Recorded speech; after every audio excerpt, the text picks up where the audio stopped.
হাসলে একটা লাইক দিতেই হবে, এটা চ্যালেঞ্জ। তাহলে মামু মনে খারাপ কেন, কি খবর? বিরাট দুঃখের খবর রে বাপ।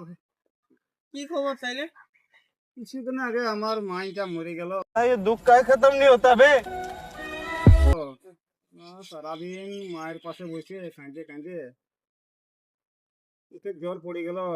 তারপরে পাড়া সব মায়ের আইলো, এসে বললো কাঁদি না রে বাচ্চা, আমরা তো তোর মায়ের মতো। বাস আমি শান্ত হইলাম।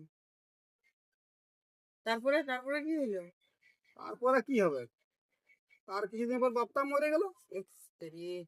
প্রচুর কষ্ট তাহলে। তারপরে কাঁদিলাম বাপের সামনে বসে, সারাদিন কাঁদিলাম।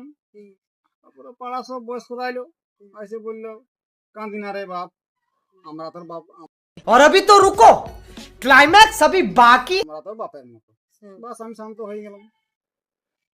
তারপরে কি হলো? তারপরে কি হবে, তারপরে তো বিরাট ঘটনা ঘটে গেল রে বাপ, কি বলবি। কি ঘটনা হয়েছে? আর 2 মাস যাতে না যেতে আমার বউটা মরে গেল। কত কষ্ট। তাহলে আমি বউয়ের সামনে বসে সারাদিন সারা রাত কাঁদে কাঁদে থকে গেলাম, কোথায় গেলি গো, আমাকে ছেড়ে কোথায় গেলি গো।